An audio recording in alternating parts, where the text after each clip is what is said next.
आज है 26 अगस्त और शुरुआत करते हैं आज की कुछ अहम खबरों से। बेंजामिन नेतन्याहू जो इजराइल के प्राइम मिनिस्टर हैं, उन्होंने ईरान के ऊपर बहुत संगीन इल्ज़ाम लगाए हैं। उन्होंने कहा है कि ईरान ने उनके एक बेटे को मारने की कोशिश करा है। लेकिन बेंजामिन नेतन्याहू ने आगे डिटेल नहीं दिया कि उनके कौन से बेटे को मारने की कोशिश किया है, कैसे मारने की कोशिश किया है। बस बेंजामिन नेतन्याहू ने यह बताया कि उनके बेटे को मारने की कोशिश करी गई है और इसमें ईरान का हाथ है। अब एक खबर मैं आपको और ईरान से बता दूं। अमेरिका के ट्रेजरी डिपार्टमेंट के सेक्रेटरी हैं जिनका नाम है स्कॉट बेसेंट। उन्होंने आज प्रेस से बात करते हुए कहा कि ईरान के प्रेसिडेंट मसूद पेजेश्कियान और ईरान के पार्लियामेंट मेंबर गालिबाफ दोनों ये बात कह रहे हैं कि हमारी कंट्री भले ही वेपन से कितनी ज़्यादा मजबूत हो जाए, लेकिन अगर इकोनॉमिक क्राइसिस आते हैं तो हमारी कंट्री अंदर से टूट जाएगी। और स्कॉट बेसेंट ने इन दोनों लीडर का बयान बाकायदा पोस्ट किया है, मतलब कि कंट्री चाहे जितनी मजबूत हो जाए वेपन से, अगर इकोनॉमिक क्राइसिस आते हैं तो कंट्री टूट जाती है। और इसी के साथ स्कॉट बेसेंट ने कहा कि डोनाल्ड ट्रंप ने जो प्रेशर बनाया हुआ है ईरान के ऊपर, तो अब वो काम करता हुआ दिखाई दे रहा है। मतलब कि अब ईरान के अंदर इकोनॉमिक क्राइसिस आते हुए दिखाई दे रहे हैं। अब एक खबर मैं आपको और अमेरिका से बता दूं। जब से ईरान और अमेरिका की वॉर हुई है, तब से अमेरिका को दुनिया ने सीरियसली लेना बंद कर दिया है। और इसका एक बेहतरीन एग्जाम्पल आज निकल कर सामने आ रहा है। कनाडा ने अमेरिका के लगभग 700 प्रोडक्ट के ऊपर 50% टैरिफ लगा दिया है। अभी कल डोनाल्ड ट्रंप का एक बयान आया था जिसमें डोनाल्ड ट्रंप ने कहा था कि हम कनाडा के ऊपर लगभग 50% टैरिफ लगाने वाले हैं। जितने उनके ऑटोमोबाइल्स के पार्ट हैं, जो ट्रकें आती हैं, जो कार्स आती हैं कनाडा से, उनके ऊपर हम लगभग 50% से ज़्यादा टैरिफ लगा देंगे 1 जनवरी 2027 से। और उसी का पलटवार करते हुए आज कनाडा ने अमेरिका के 700 प्रोडक्ट के ऊपर 50% टैरिफ लगा दिया। और कनाडा ने कहा ये सितंबर से एप्लीकेबल हो जाएगा।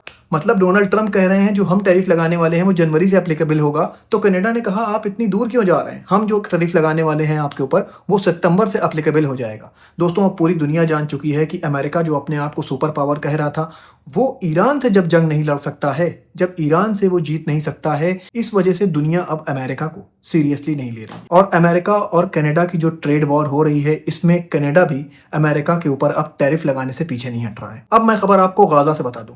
दोस्तों, गाजा की जो फैसिलिटी है उसने बहुत मुश्किल के साथ एक छोटा सा डिस्टिलेशन प्लांट बनाया था, जिसमें क्या होता है कि समुद्र के पानी को जो खारा पानी होता है उसको साफ करके पीने लायक बनाया जाता है। और इस पानी को जो गाजा के लोग कई महीनों से पानी की दिक्कत से जूझ रहे हैं, तो उनके घरों में ये पानी सप्लाई करा जाना था। लेकिन अभी कुछ ही दिन बचे थे कि इस प्लांट को शुरू होना था। आज इजराइल ने इस प्लांट पर अटैक करके इसको पूरी तरह से तबाह कर दिया। बताया ये जा रहा है कि गाजा के अंदर पानी के क्राइसिस कई महीनों से हैं, और ये जो डिस्टिलेशन प्लांट छोटा सा बनाया था गाजा के लोगों ने, बताया ये जा रहा था कि ये हो सकता था कि गाजा के लोगों की पानी की दिक्कत जो थी उसको ये सॉल्व कर सकता था। लेकिन इजराइल ने आज अटैक करके इस डिस्टिलेशन प्लांट को पूरी तरह से तबाह कर दिया। बताया ये जा रहा है इसी अटैक में गाजा के अंदर एक बहुत पुरानी एक मस्जिद थी, उसको भी निशाना बना के उसको भी तबाह कर दिया है। दोस्तों, इजराइल का सिर्फ एक मोटो है और वो ये कि किसी भी तरह गाजा को खाली करा लें।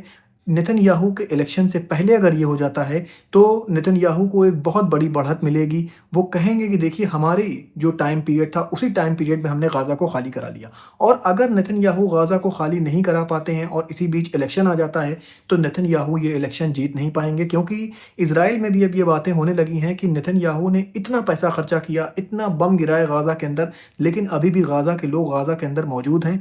इजराइल के लोगों को जो बसाने की बात करी गई थी गाज़ा के अंदर, वो बात अभी कंप्लीट नहीं हो पाई है। वेस्ट बैंक में भी अभी सेटलमेंट की जो बात करी थी वो सेटलमेंट अभी नहीं हो पाया है। तो ये जो पूरी पॉलिसी है नेतन्याहू गवर्नमेंट की, इसको जो अपोजिशन पार्टी है इजराइल की वो एज अ फेलियर देख रही है।